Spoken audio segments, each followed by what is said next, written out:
morning, Dubai. Welcome back to the Lovin Dubai show, where we go through the top trending stories that are ever across the region and the world is talking about, because the world is looking at the UAE today. It is Donald Trump Day. Donald Trump, the President of the United States, is landing in the UAE today following his visits to Qatar and Saudi.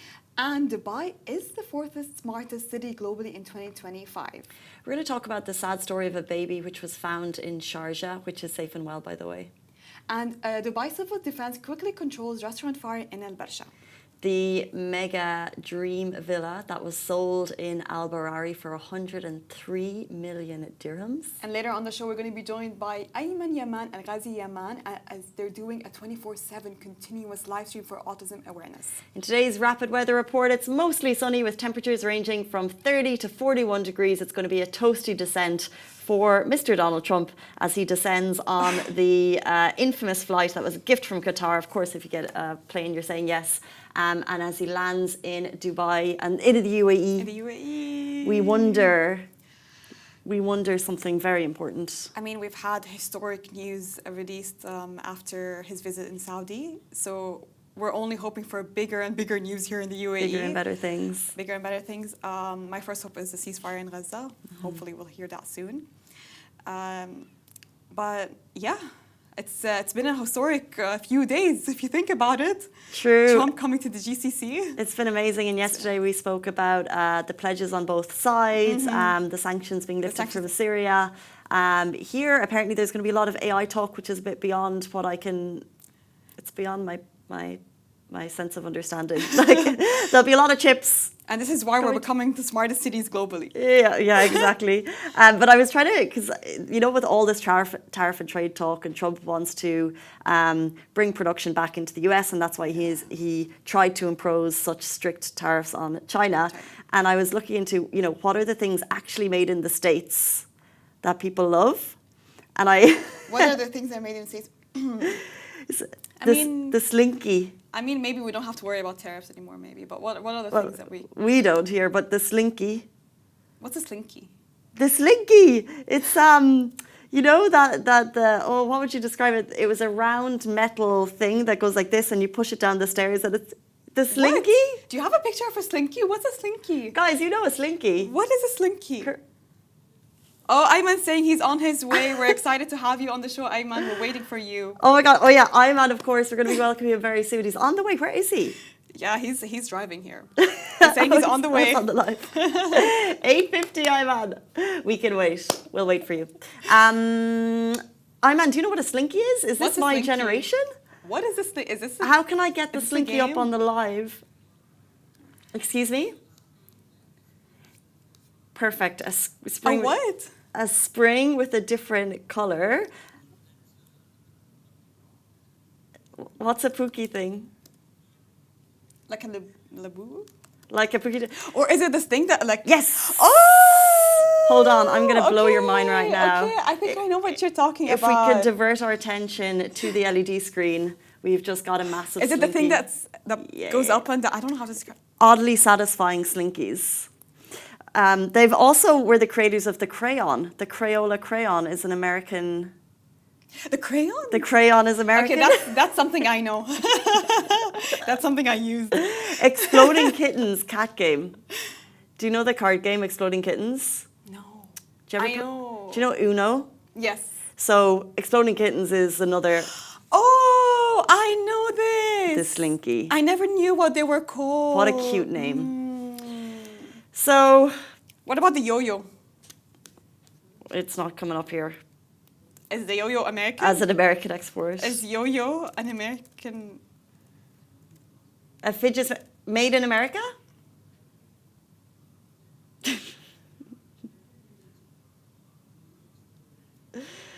Yeah, I'm looking for things that are American made. What are things that are Reese's peanut butter cups. That was American? Yeah.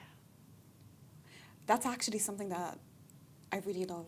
Yeah, me too. Hershey's chocolate, less so. I think it's too overhyped, Hershey's. Yeah. I'm going to have to say that. Hershey's too overhyped. But Reese's peanut butter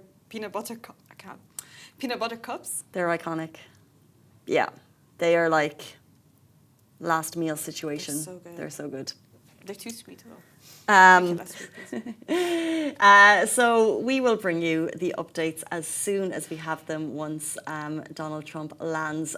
But before that, we'll bring you into the top news stories of the day. So Dubai is the fourth smartest city globally in 2025. Dubai has been named the world's fourth smartest city in the IMD Smart City Index 2025, climbing 8 spots from the last year. Zurich topped the list, followed by Oslo and Geneva, with Abu Dhabi ranking 5th.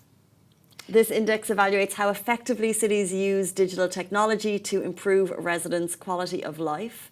Dubai excelled in 16 of 20 technology indicators and advanced across all 4 pillars: technology, governance, reinforcing its image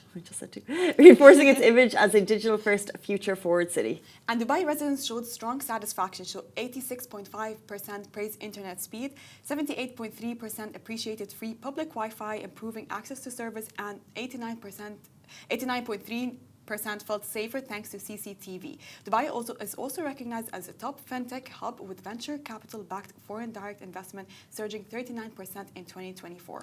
Of the 89% of people that said they were thankful for the CCTV, the 10% of you who did not praise the CCTV in this city, you're ultimately wrong. What do you mean you're not praising it? It should be 100%. It should be 100%. We are so well protected here. I think we probably have no idea of the security that goes into the safety of the city.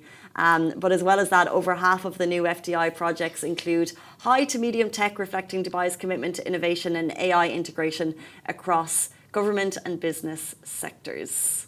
Yeah, going back to the CCTV, the reason, because if you don't feel it, it means it's a good thing. It's good that you're being watched. This is why we don't have high crime rates. Exactly. It should be 100%. And then the internet level available in your home, outside of your home. I connect to mall Wi-Fi all the time. Really? Yeah, me too. Me too. All the time. If I'm out at a mall, I barely use my own data service. Thank you, malls. Metro, can you get? I haven't been on the Metro in a while. Can you get for You access? can use the Metro? Wi-Fi, but it only lasts for an hour. It's not bad though. That's not bad, right? Yeah. But it's accessible everywhere. Even in restaurants, you can just ask for the Wi-Fi password. You always get Wi-Fi. And I'm not used to that outside. Every time I travel abroad, I'm like, what's the Wi-Fi password? Oh, we don't share Wi-Fi. Yeah, if it's not for you. It's not for you. It's only for the staff. This is for the staff. It's only for the staff. This is for the staff so they can be busy rather than doing their job. It's embarrassing though. But congrats to the city for such an amazing high achievement. Let's move us in to the next story. A baby was found abandoned in Sharjah on May 6th at around 10 p.m. in the Al Khazmai area after a municipality worker discovered the infant in a baby stroller next to an area where they were containing trash. Police and an ambulance responded immediately to the scene and transported the infant to Al Qasimi Hospital for medical care, according to Gulf News. Medical staff at the hospital estimate the baby to be around 8 months old. The infant will receive necessary treatment and a follow-up medical checkup, while Sharjah police have launched a thorough investigation to identify and locate the child's parents. The Child Protection Committee will handle the infant once the medical procedures are completed to ensure proper care. My heart at this moment is with the parents. I don't think anyone would take that decision. Either there's a mental health issue or something drastic. That would be the only reason. That's the thing, but even if you want to give up your baby, there are a lot of places here in the UAE that provide proper security for those places for them. There's in Sharjah and there's in Dubai. There's a lot of places. Even if you gave up, you can't take it. If it's a financial reason, medical reasons, different issues, there are a lot of, you can go to child care services or a lot of orphanage here in Dubai and they can accept them because they do really take good care of them. I'm sure you visited some of them. I think you're so right in a logical perspective, you're so right, but I just think that sometimes when something is happening and you just don't have control over your senses, it can be so easy to say this is the right way to go from an outsider's perspective, but when something is taking over your whole life and everything and you probably can't even see straight. I really hope the parents involved in this situation get the help that they need, because help is needed, and I'm sure the authorities will support them in that. But yeah, really, really sad case. But But the baby is safe and well. Baby is safe and well. But I really hope a prosperous future for this baby. Like, if this is its beginning, I hope this is not its life as well. I agree. Let's lead us into a story that took over headlines yesterday in Barsha. A Dubai civil defense quickly controls restaurant fire in Al Barsha. A gas leak at the restaurant in Dubai Al Barsha area triggered a fire that was swiftly brought under control by Dubai civil defense teams. Thanks to their rapid response, the blaze was contained quickly, preventing further damage and ensuring no injuries were reported. Authorities have opened an investigation to determine the exact cause of the gas leak.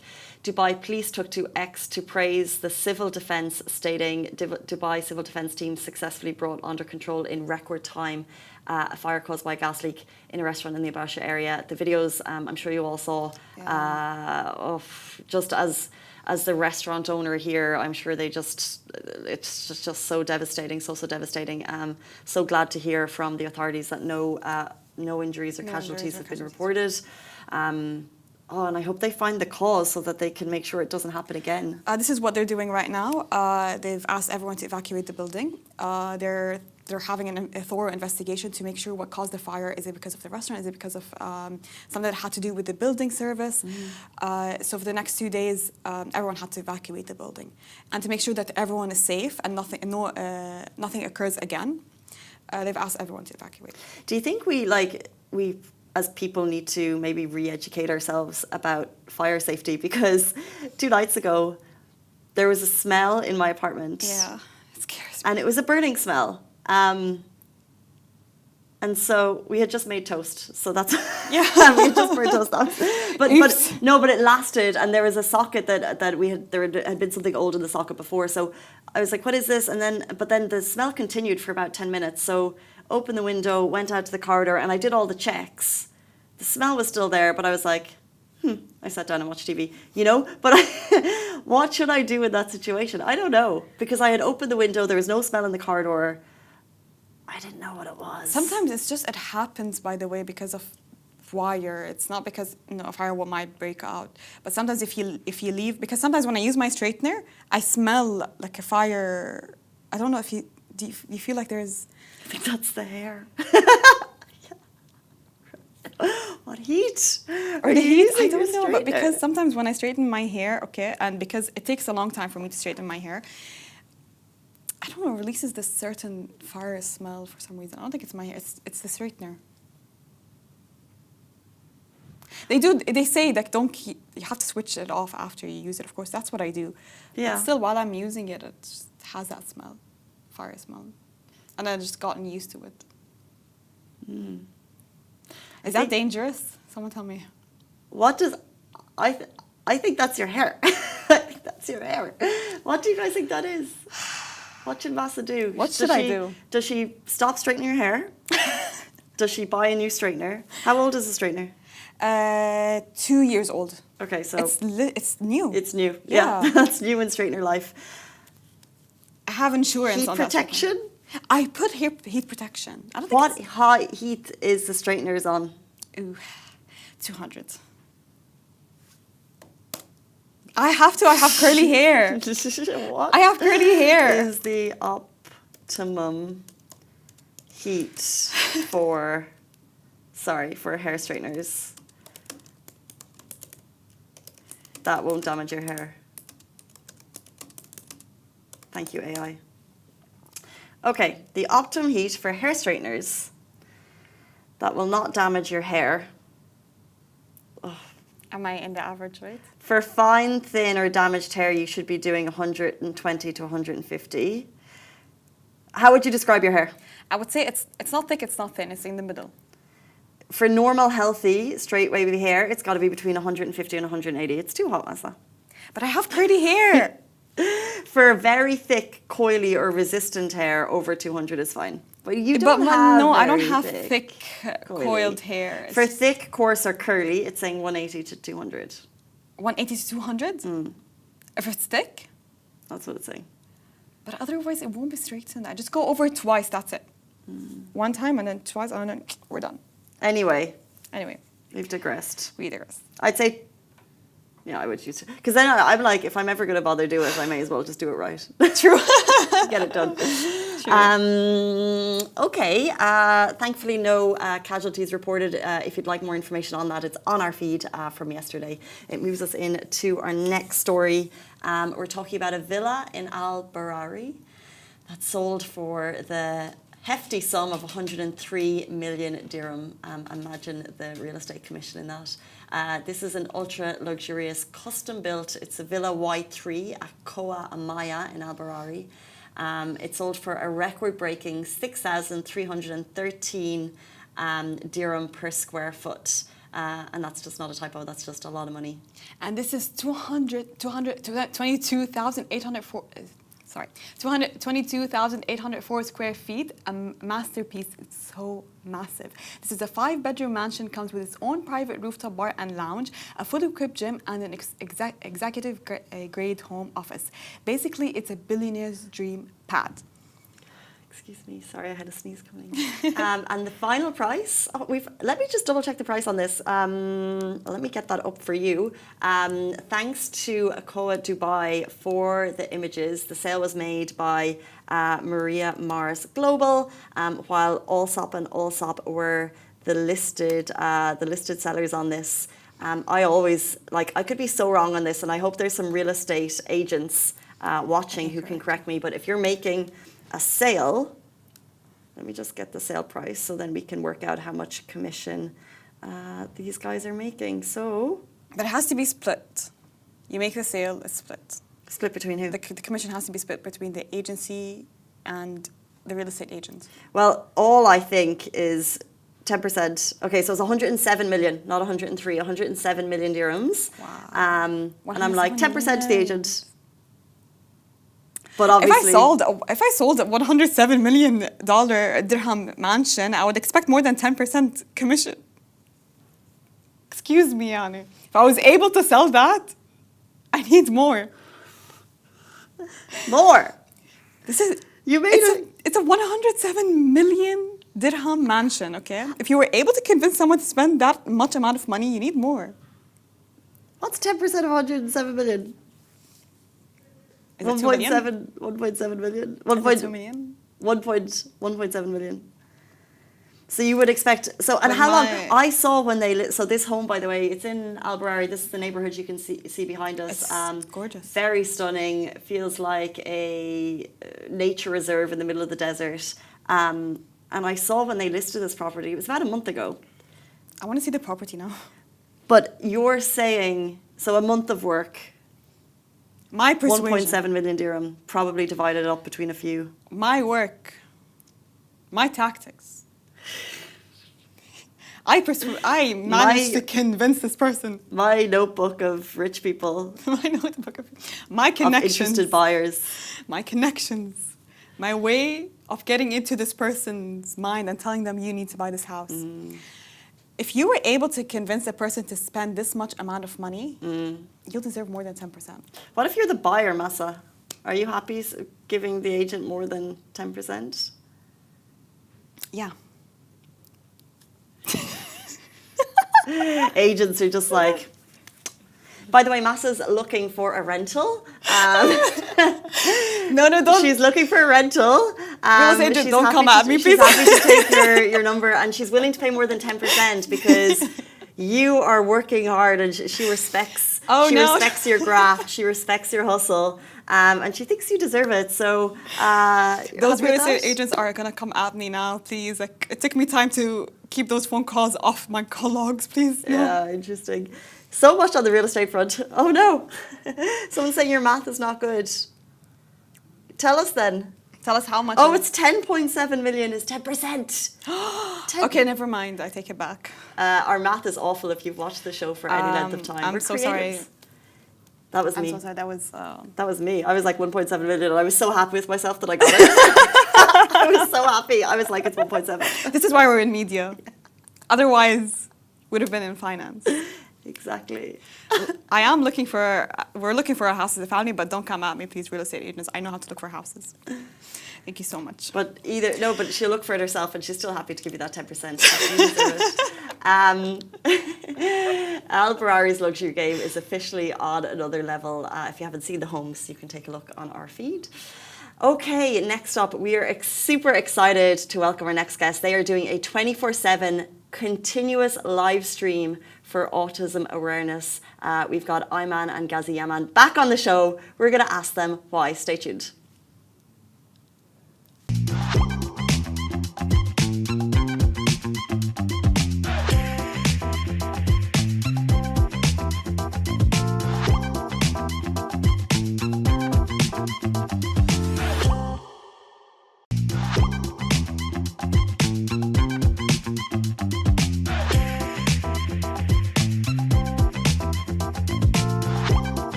Welcome back to the Lovin Dubai show. Today's guests, friends of the show, Ayman and Kazian, the creators who turned what do you do for a living into a successful media agency and clothing brand.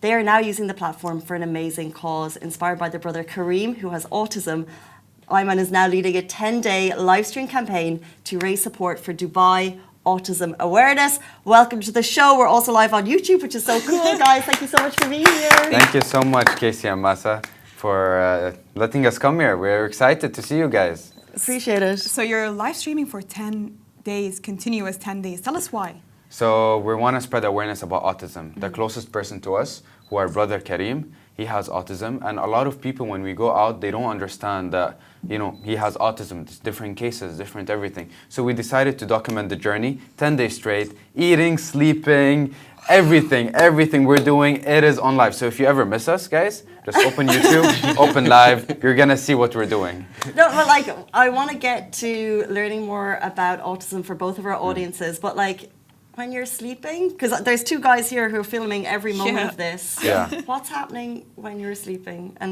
when do you guys Are sleep? you awake? No, the camera's just stable, and then it's towards the bed. Yeah. And then the lights are off, so you can't really see. But when the sun comes up, that's when you see us, and we're just like. And we had some funny comment, like people trolling us in the comments, like, "Yo, what's going on?" And you know, stuff like that. It was kind of funny. And a lot of times, like my brother, he wakes up at night. We stay in the same room. He wakes up at night, he starts walking. so people can see. Listen, Yeah. sometimes You can hear him as well. yeah, he overthinks or something. He's bothered about something. He starts walking a lot. Pacing. Yeah. Okay. So Have there been any weird moments since you started? Like anything you didn't expect? there was one. I didn't tell you about this one, but mom caught it. I woke up and I forgot the cameras there. I totally forgot. I never shared this on public. I never shared. Then I went to the washroom. I brushed my teeth. I freshened up. I came to change my clothes, and the camera's there. Like we put it up high. Yeah.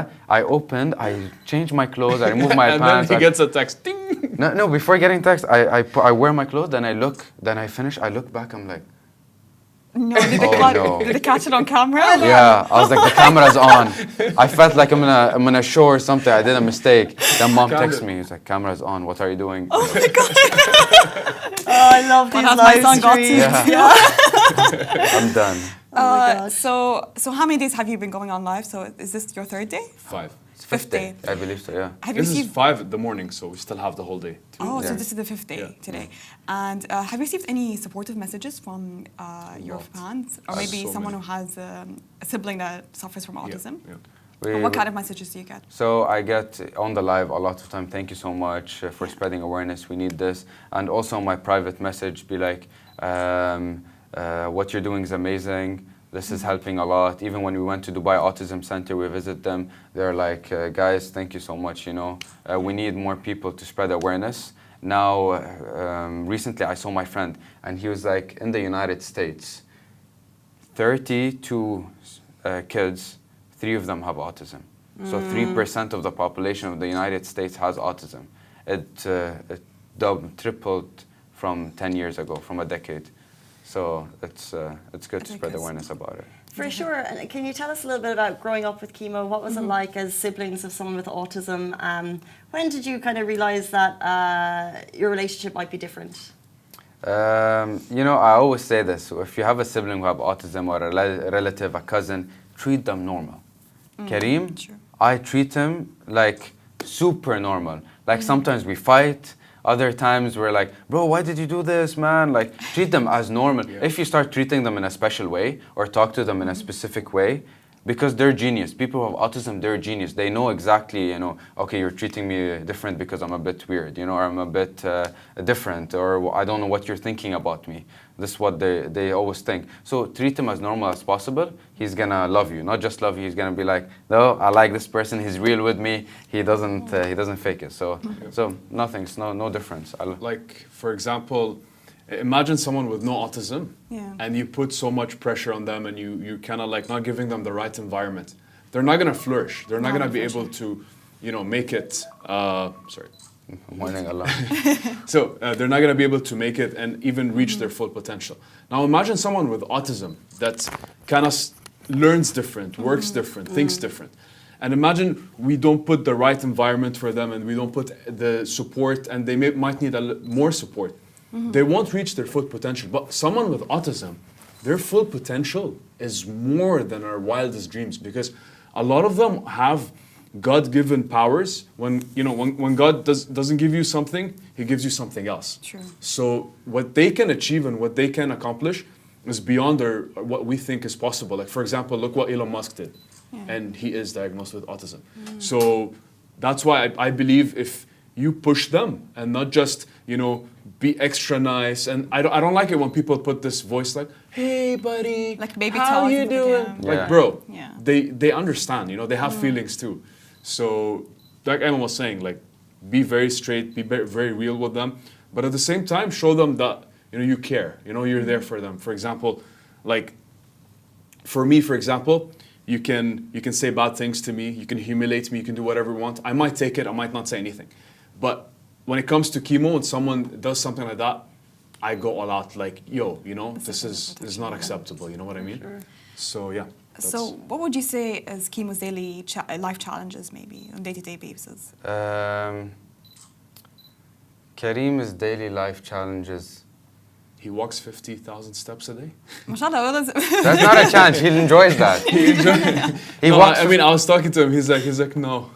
he walks. He walks. He keeps walking. He cannot stop Yeah. walking. Yeah. That's one thing. So he walks 50 50,000 steps a day. Then later he comes to me, he's like, hey man, let's hit the gym. He reaches to the gym, he keeps running. Yeah. But I think so the daily challenge is he compares himself a lot to other people, especially to his classmates and all of that. So he always sees that they're progressing and he's still, you know, pushing and fighting. So this really plays an effect in his mental health. This is why sometimes he pivots a lot. He's thinking a lot. So sometimes it happened to me the other day. I kept walking. I'm like, why am I walking? I realized I'm somewhere else. This is what happens, yeah, when you're a bit anxious. So he's always somewhere else. Wearing the headset somewhere else. You need to grab his attention, look at him dead in the eye, be like, Karim, I'm talking to you, G.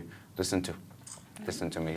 And that's how he'd respond. Yeah. And sometimes he's pacing around, you're talking to him, you think he's not listening, but he's capturing everything. And then 5 minutes later, he processed the information, he'll come back to you and give you the whole everything, answer and everything, you know. And you're looking at him like, yo, you were actually listening.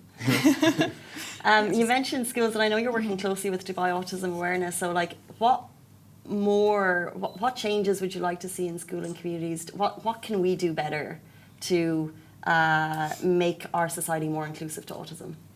I would love to see, for everyone watching, I'd love to see people more aware about autism case. Especially Dubai, they're pushing a lot. Right. They're putting the effort, the awareness, and now recently we got a coffee shop run by Down syndrome, people with Down syndrome. So that was amazing to see.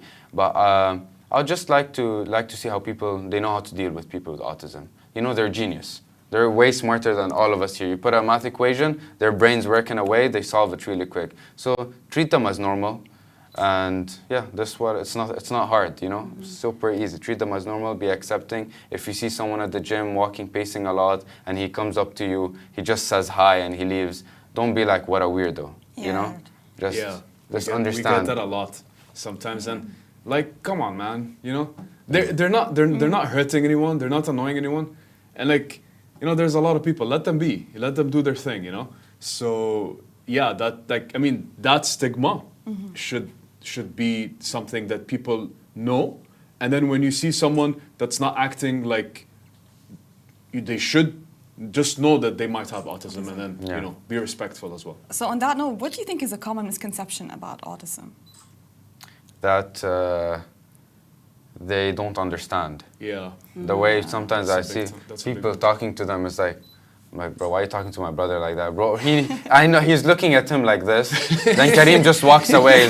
He's like, Karim just ignores. He just looks at them like, yo, whatever. There's too many stuff happening in his head. Yeah. They're like, this guy's treating me as if I'm a 10-year-old. Right. He's like, hi, all good, you're good. Oh my God, man. Karim is just like, whatever. Like, yeah, they're not slow. Like, don't treat them. He understands everything, like more than we understand. So when someone's treating him like, hey, how you doing? But I don't blame them also. Some people don't understand. Yeah. Because Karim, a lot of people, there's a lot happening here. So when you talk to him, he may just stay quiet. He's somewhere else, but he's like, oh, this person's talking to me. Then after like 20 seconds, he'll be like, he answers you. Be like, oh yeah. And he says some autists, it's a spectrum. So some of them, they stutter. Other people, they something else. So every case is different. Some people, they just might scream, you know? They might just get annoyed or have a tic or something. So, I mean, it is a spectrum. In Kimo's case, he's more on the spectrum where he's more aware of his environment and he's very, like, self-conscious. So he kind of, like, understands what's going on and everything. What are your thoughts? Dubai airports introduced lanyards for people with invisibility disorders, or so I just wonder, what are your thoughts on that? Do you think that would be helpful for lanyards for travel purposes? It would be helpful for other people, but I feel like for the person themselves, they don't want to feel like they're different than others. And a lot of times we'd hear that from Kimo or some people we know that have, you know, different things. They're like, yo, I'm normal. Some of them don't even admit to themselves that they have something. So I would say that first, let's make sure the person, you know, is accepting that they can wear this lanyard, and then, you know, actually put that lanyard on them. But that's how I would. Yeah, maybe it's beneficial for kids as well. Yeah, maybe kids, because they don't know what's going on. But as they get older, they get more and more self-aware. Yeah. So I would suggest you kind of consult them first, or say it in a way that they would accept it. It's all about communication end of the day, you know? So that's how it... For everyone watching who doesn't know what's a lanyard, can we explain it? Yeah. Lanyard, so it would be like a yellow, Dubai airport's introduced a yellow lanyard, so like a thing that you wear around your neck. Okay. So in case someone with maybe quite severe but invisible disabilities, it would make maybe, I think the staff would be more aware and they'd be able to, you know, bring people to the front of the queue so they're not waiting in line, things like that. Oh, that's cool. Yeah. That's cool. I mean, it's a good thing. Yeah, that's But nice. I'm just saying, It's totally dependent on the people, person. some people, they're very self-conscious. Like they have something, but they understand that they're self-conscious. So that's where it gets a bit tricky. No, for sure. Yeah, I see what you're saying. So if someone on live that's watching has a relative or a sibling that has autism, what advice would you give them to help them better understand their condition? Take them outside with you everywhere, because a lot of people, you know, they have a sibling, a cousin, they don't take them with them, or they're like not ashamed, but it's like sometimes it's hectic, you know, like you have to like take care of them, put the attention, the time. So let them be out more, let them socialize, because it will help them a lot, you know, mentally and physically. So this is one thing I recommend. If you have any relatives, let them meet your friends, let them be involved as a team, as a group. That's very important for them. That would help them a lot. That would help them a lot. An inclusive society is so important, and you guys are doing amazing things to get there. So you're not just using your platform and going live for 10 days, 24/7, which is phenomenal, but you're also raising awareness and you're raising some funds. So how are you doing on that front? So with the funds part, we still didn't reach the target we want to reach. But a lot of people, they came, they supported, we're happy with that. We appreciate you guys at the house, watching from the live stream, everywhere watching us right now. But we would love to see more support from the people here. And yeah, that's one thing we'd love to see. And if people want to, you know, get more information on how they could support, where should they go? So link in bio. Link in bio on Ayman's account. It's in my bio, Ayman_Yemen. There is the live stream and there's the donation. And donations are all going directly to Dubai Autism Center. Nothing is coming to us. Their own landing page. So all with the government, through them. We're not seeing anything. We just directly to them. That's the whole vibe. Amazing. Amazing. Guys, thank you so much for the conversation. Like, it's so Thank important. you. The more, it's just about knowledge, and the more that we have these conversations, understanding that, you know, disabilities can be a spectrum, and it's all just about education. So we really appreciate you bringing that conversation to the table. Thank you. That's the least we can do. Thank you guys for hosting us. Of course. Thank you so much. Thank you, Bassa. Thank you, Casey. And that brings us to the end of the Lovin Dubai show on this Thursday morning. I will see you back here tomorrow morning, same time, same place. Bye-bye.